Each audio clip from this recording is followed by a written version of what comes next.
I make a big play, I like to be seen. In the professional world, you have to be perfect. So you have to keep your eyes and ears open. You have to stay connected. You have to know people. I just learned to be patient.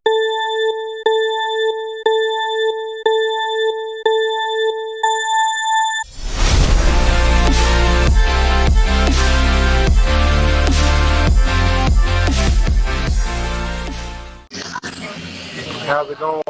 Hello, how are you?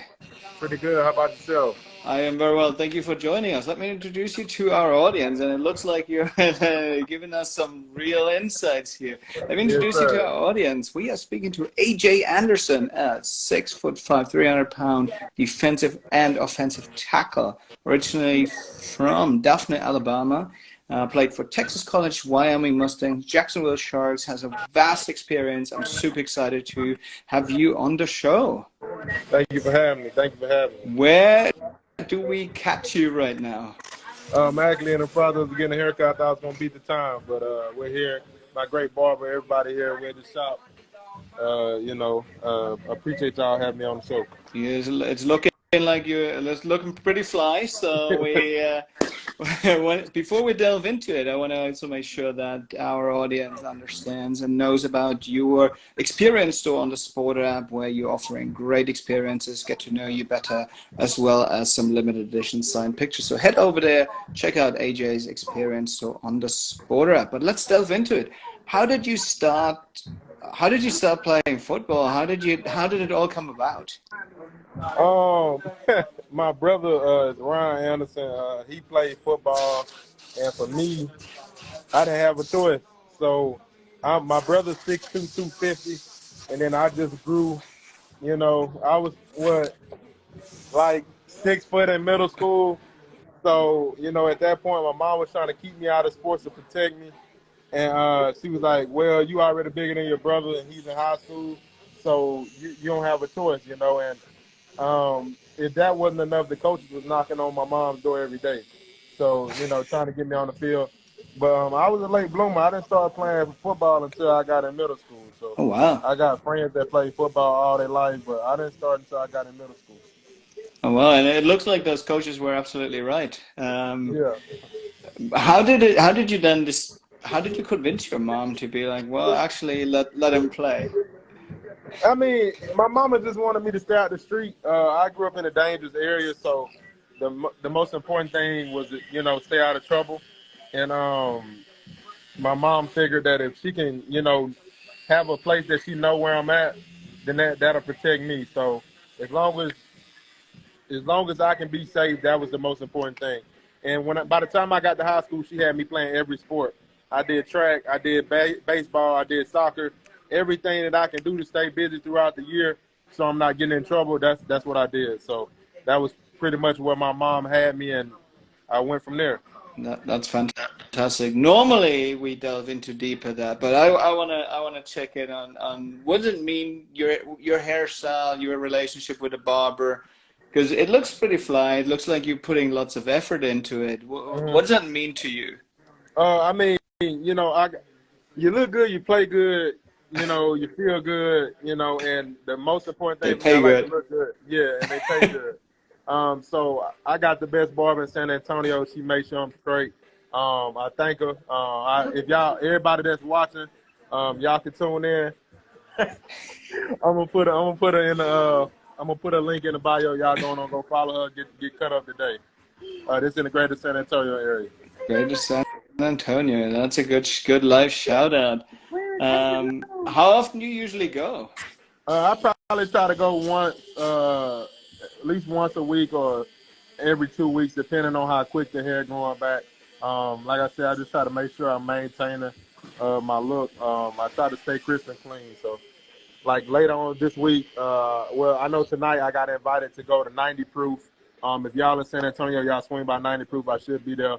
DJ C. Victoria sent me an invite to come through as a special guest, so I'll probably be pulling up at 90 Proof tonight. Okay, do you usually get your hair done around special occasions or game day, or what's the impact there? Well, I just keep my hair done regardless. I grew up with all women, so my mom never let me go out the house without, a proper hairdo. So I always try to make sure I keep that in shape. So I got my hair done before I came and got my hair cut, if that Okay. makes sense. Yeah. All right. That's interesting. No, we know a lot of athletes. They care about their hair and their that appearance. Obviously, makes a big difference. Do you do something with the beard as well? Because you've Yeah. got a pretty solid beard I get the there. beard trimmed up, picked out everything All to make right. sure I'm in the best order. Yes, sir. All right. Um, they say, you know what they say about a beard, right? It's makeup for men. Yeah. You got to keep the beard action together. Without the beard action, you ain't got it. So try to That's make sure the fantastic. beard's always pretty. Now, as someone as a football player, you're wearing your helmet normally on. Yeah. Like, Yeah. how I how try do to you be. how do you go with that? Like, it's almost a I put shame. a head cap on, so we wear like do-rags or a head cap, team head cap or something, just to make sure that we look, that when we take our helmet off, if we make a big play, that's the first thing I do. When I make a big play, I like to be seen. So, I try to make sure everything's all done up. So when I am on TV or whatever the situation might be, I'm seen and heard. And is that something that when you do in post-game interviews or so, you check up and like, Yeah, I hey, take this my is helmet off. I make sure I take my helmet off for the interview. okay. Yes, sir. And I think that's important for the fans, or why do you do that? Yeah, notoriety, trying to grow my brand and, brand awareness, you have to be seen. And if you can't be seen, it's kind of hard to grow your brand. So for me, it's just being seen as much as possible in a positive light and doing what I need to do to help strengthen the community. All right. Now that's interesting. Now, particularly when what you just mentioned as in, well, that in order to help the community, that's an interesting addition. So lots of athletes they're looking at building their brand. What do you mean with helping the community? Can you elaborate what that means to you? Yeah, for me, like I said, I want to be able to get back to not only the San Antonio community, the Daphne community where I grew up in. Not having much taught me to look out for others. I grew up as a selfless person, a person that would give you my last if I got it. Hmm. And just being able to get to that position to where I can give back and make sure the kids that, at least in this area and back home in Daphne are taken care of, and I feel like I'm doing what I need to do.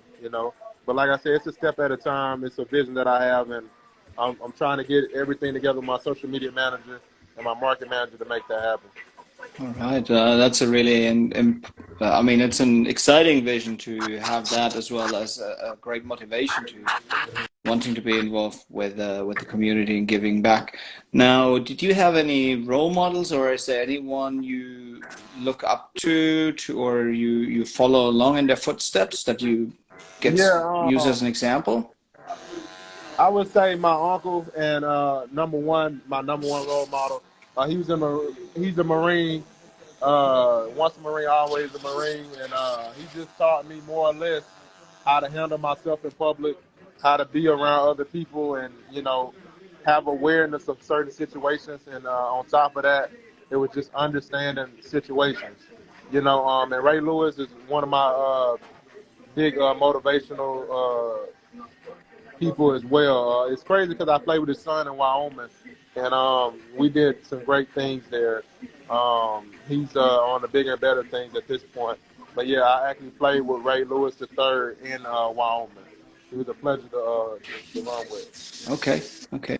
So, other teammates there, and what's the role of coaches in terms of how do you like can they be a role model for players, or is it more Yeah, of a they can hierarchy? be. Yeah, it's just it's hard pressed. We live in we're in the professional football world. There's a lot of business first coaches. It's hard to find player coaches at the professional level. Mm-hmm. But you live and learn. I mean, I just learned to be patient and learn and just keep my ears up. Like they tell us, that's why we got two ears and one mouth. You're always listening. So for me, it was just always listening and understanding what a coach can bring to a team. I've done interviews and stuff about coaches that I really care about, and it's there are some coaches that are genuinely out to help the community. There are some coaches that are generally there to make sure that the players are taken care of. But they're few and far between in the professional world. Okay. Now you mentioned something that I find interesting is the role of player coaches, and they're hard to find in professional. Can you elaborate what a player coach means and why it's important for the players?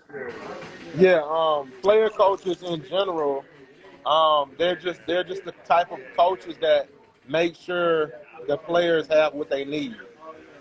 They're going to put the player first and the organization second. And I've literally had some coaches make sure that our contracts are guaranteed. I've had some coaches make sure that that team stays together. Hmm. So it just depends on the situation in the community and what the organization needs. Okay. Interesting. And what sort of feeling, or why is this beneficial for the players, from the players' perspective, to have that? It almost sounds like the coach has your back. What does that make you feel, and how does that impact you as a player? It's just knowing, it's like another brother. It's like understanding that, okay, if I make a mistake, I won't be cut. Or if I say this or say how I feel, I won't be punished for it. He'll understand where I'm coming from, if that makes sense.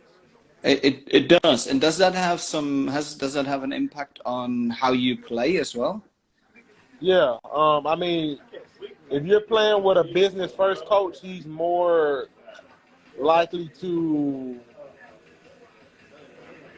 be, I would guess, more fundamental, meaning that he's going to have you in a box. When you have a player coach, they're more likely to let you be free and let you play and express yourself on the field. So it just depends on the specifics of that situation and who that coach is. There are player coaches in the NFL. Mike Tomlin is for sure one. Mike McDaniels is one.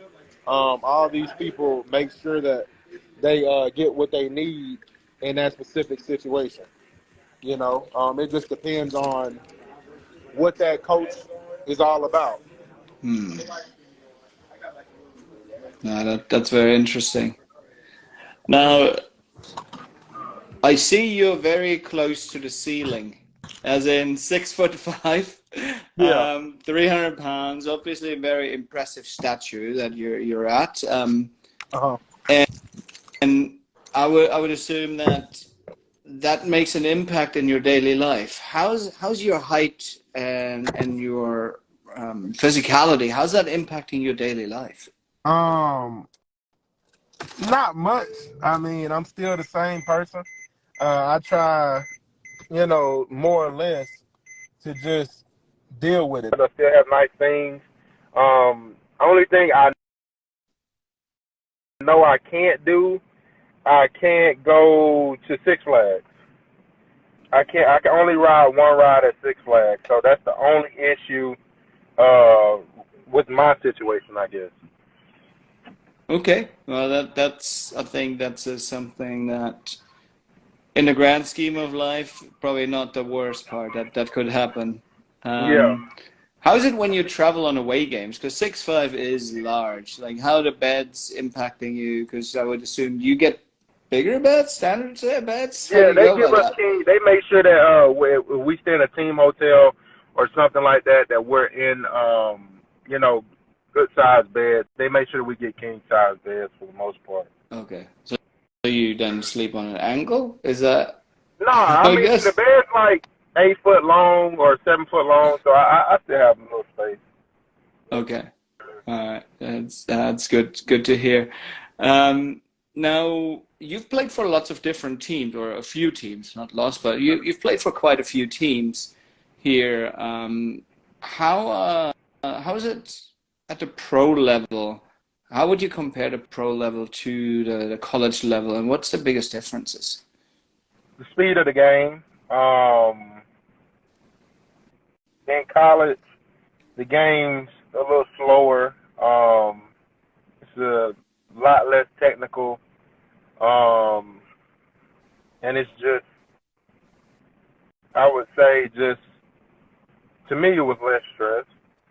In the professional world, you have to be perfect. You have to understand angles. You have to understand schemes, you have to understand movements, and it's just so much to grasp at a short time. Like, for example, camp with the Sharks is 2 weeks, and the season starts. In college, I mean, you got spring ball, you got summer camp, and then you got the season. It's not like that in the professional level, at least in the arena world. And then, the game's much faster. Somebody can score 30 points in 3 minutes in arena football. So it's a much faster game. And it's a lot of adjusting because there's different rules and regulations. And how do you adjust from the traditional, call it quote unquote, traditional football to arena football? You just learn with time. I mean, it's kind of hard to say because you don't want to because it's an indoor game. With the arena being an indoor game and college football being an outdoor game, you're playing 8-on-8 in arena. You're playing 11-on-11 in college. So you have to learn to play multiple positions in arena. Whereas college, you could just play one position and be fine. But I've spoke to my agent. I spoke to people close to me, and they tell me to do what's asked, but don't fall in the habit of what they're asking you. And they say that because they want us to understand that at that point in time, we're going to be moving me going either to the NFL, USFL, XFL, I'll be back outside. So if I develop arena football habits, then those habits will transfer over, which isn't the best thing, to an extent. Right. So you don't want to be too specialized and then pigeonholed in that niche as in, now I can't transfer. That makes a lot of sense. Now, have you been following along what's going on with the XFL, the launch, and how they're doing as well? Because you just mentioned them. Yeah, I've been following along. I actually have a couple friends in the USFL and XFL, so I've been just watching their journeys and just seeing how they're coming along and stuff like that. Okay. Now, with Arena, you mentioned there are different rules as well. We have a segment that we call Break the Rules, where we would actually ask you to make a rule change. Now, if there is a rule change for regular football that you think, hey, this works from Arena, this should be implemented on the regular football, or is there anything that you can think of? No. No, we don't want any rule change. No, me personally, I mean, I guess the special teams, I mean, they don't punt the ball in the arena. That brings more excitement. I mean, they get to return field goals from anywhere, unless it goes out of bounds. I mean, it can bounce off the field goal net and come out. I mean, other than that, no. I mean, because the arena's only 50 yards. So, I mean, I can't really put a specific place on that part of it. Yeah, that's a short field. Now, is there any other rule change that you would make in regular football that you'd think, hey, this would actually be beneficial for the game? I haven't thought that far. Me personally, I mean, the game is beautiful as it is. I couldn't tell you. I really couldn't tell you. Fair enough. Now, one thing you mentioned earlier is in building your brand, and the whole name, image, and likeness is happening right now all over college sport. Is that something you're like, damn, I wish I was around. That was around when I was in college, or how are you going about that? What's your perspective on that NIL? Yeah, it's pretty crazy. I have a couple friends that actually were going to play arena football and pursue that professional route, and they saw the NIL situation, spoke with their agents, and they saw the possibility of making money being greater in college than in the NFL. And that's why you see students actually, players and athletes staying extra years now because they're making more money in the college world than they would in the NFL. Wow. Yeah, I mean, that's something that is just so new and is still shaking up the market. Why do you think that is? Why do you think people almost like companies almost pay more for a college athlete than an NFL player? I mean, they're just at that point more marketable. You have to realize it's two different games. With college, you could be the best college player in the world and be the worst NFL football player in the world. It's just a different game. I mean, in college, you have 17-year-old kids on the field, and you have 25-year-old grown men on the field. There's a difference. So, like I said, you see it. You see the speed. It's in the speed of the game. Like, for example, if Joe Burrow still played in college, he'd probably be the highest paid college player right now. Like right now, Arch Manning is worth $3.7 million, and he hasn't even touched the NFL. He's a freshman in college, about to be a freshman in college, and he won't have to play in the NFL. But I mean, his uncle is Eli Manning, his dad's Peyton or something like that, or the other way around. I mean, he's not gonna have to play regardless. But yeah, life is good. If you're making $4 million in NIL deals at college, and he hasn't even touched the college field yet. So, wow. Yeah, that's crazy. Do you follow along with the league, the different leagues, the recruitment, any of that, or are you like, look, this is business. I'm not gonna follow others. I'm doing my thing. I mean, I do watch, what happens in other leagues because I have friends in other leagues and we talk. I pay attention to it just because it's business. I might be in Jacksonville one day and, playing with the Sharks on, a 2-by-1 deal and, all of a sudden be released and sent to the Blizzards in Green Bay to do something with them. Like, you just never know. You never know how it works. So you have to keep your eyes and ears open. You have to stay connected. You have to know people so you can get to where you need to be if need be. So that's why I'm, one of the first people to say stay connected, stay communicative, understand your value, understand your worth, and push for what you want to do. That makes a lot of sense. Now, one thing you just mentioned is you could be here one day and the next day you could be somewhere else. So the contracts aren't guaranteed, and there's a lot of transfer that, to my knowledge, athletes almost have no impact, or they're like, yeah, you're getting transferred today. And how does that make you feel? Or is this just this is business? This is how it is. I mean, like I said, I don't look at the coaches any differently. I don't look at the organization any differently. It's just business, like, for example, let's say the Sharks needed a quarterback and the Gunslingers needed a lineman.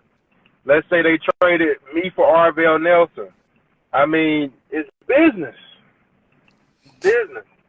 It's nothing I can do about it, It's needs.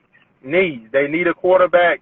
They have too many linemen, so they trade me somewhere where they need a lineman and they don't have a quarterback. So, I mean, I don't hate the organization. I don't have any spite against the organization.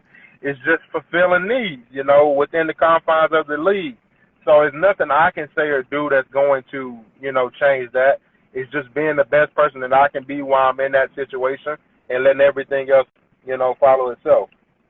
Okay, that's a very mature and business-minded perspective. I think it's probably what's needed, that type of mindset, and to be a professional. Yeah, I mean, I've literally seen everything in his league. So I'll never forget. When I first got signed to Wyoming, I thought I was going up there to play with my best friend, and they cut my best friend to sign me.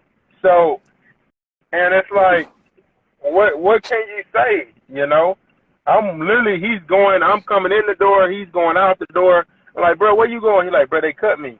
Huh? You know what I'm saying? So, like I said, I mean, it's a business. And, you know, that last year was my rookie year in the league, and just understanding how stuff works, understanding what happens and transpires during the season is an eye-opener. So, you know, just being patient enough to understand that and grow from it is very significant for people trying to play at the professional level. Yeah, and have some of the older players, call it, taking you under their wing, so to speak, and be like, hey, here's how things work, and giving you some good tips? Yeah, I mean, like I said, for me, I'm a very open-minded person, so I never think I know it all, especially at the football level. And veterans understand and they see that. They see that you're not some cocky rookie that's trying to know everything, that's trying to take over and do all this. You know, you learn your role. So, you know, at the level that I'm at, you have guys that have played in the NFL and the CFL and the XFL and all these other leagues. They played in higher leagues, and they understand football at a different level than I do. So just being able to sit down with them and just talk through film or talk through plays and just really get a grasp of their brain, you know, just pick their brain and understand how they see the game is very pivotal for my development. So just being able to just be there with them and talk this through. Like, even if we have to get on the field and do some work, you know, AJ, I need you here, or if somebody, you know, squeezes on a block like this, you push like this. It's just little things that you might not have thought about, and they tell you, and that just ups your game a little more. You know, you can never know too much in the game of football. Well, that's a really good quote. You can never know too much. I appreciate that. Now, on the field, things are going well. Off the field, you're building your brand. You just mentioned early on you got tickets to a concert tonight. Is that something that happened? Not a concert. Not a concert. Was it a show? It's like a little club or whatever. DJ in the city invited me to come out, be the special guest at 90 Proof off of 90 and White Montgomery or something like that. So he just sent me an invite, asked me to come in and be a special guest. They'll shop me out and everything, and you know, go from there. So you know, I'll get like free drinks or something. I don't even drink, but you know, is that something that happens more often or regularly? That like some companies, they reach out, they'll be like, hey, can we invite you to this event? And like when you said, they take care of you and look after you when you're there as a special guest. Is that something that comes with that pro athlete status?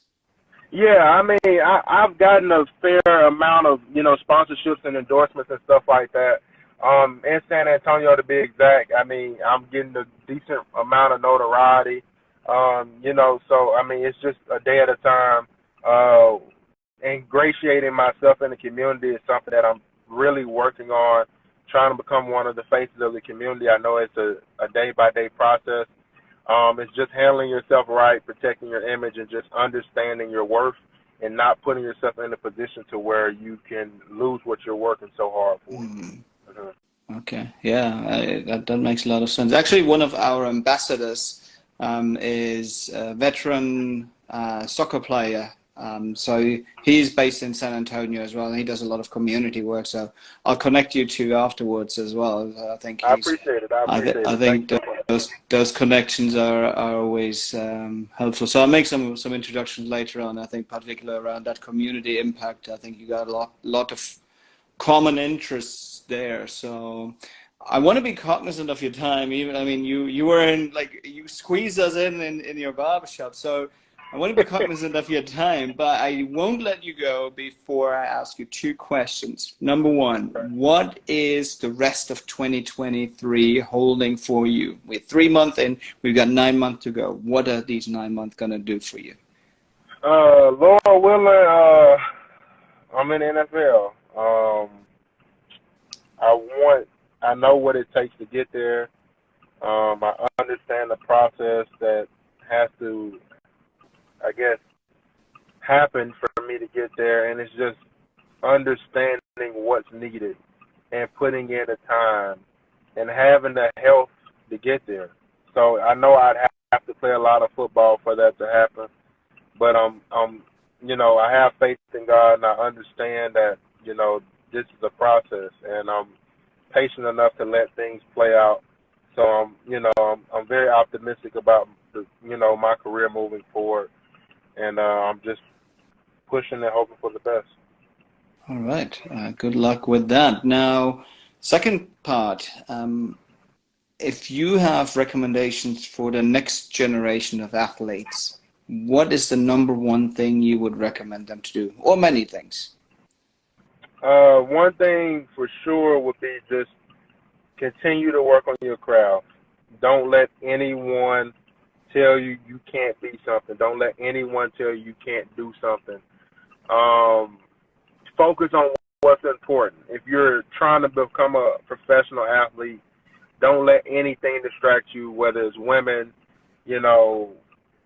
whatever distractions that's friends that's not going to do what you're doing. Try to surround yourself with people that are like-minded individuals that are trying to accomplish the same things you're trying to accomplish. That way, you guys have the same interests and are able to grind on the same field, and the same level, and you're pushing each other to be better than what you are. If you're not surrounding yourself with like-minded individuals, it is harder to succeed. Not saying you won't succeed, it's just it's harder to succeed, and you're more likely to encounter issues if you don't surround yourself with people that understand what you're trying to accomplish. Okay, very good advice. Now, with that, we'll leave it to the next generation to implement that.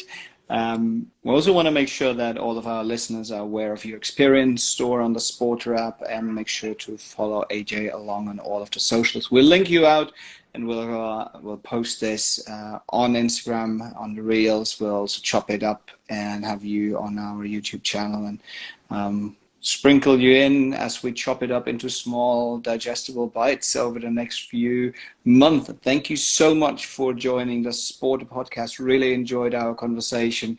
Love the authenticity around the barbershop. Looking fly. So have an awesome time tonight at the club, and stay in touch. You too, sir. Thank you. Have a blessed day. God bless you. You as well. Thank you. Bye. Bye-bye. We'll be right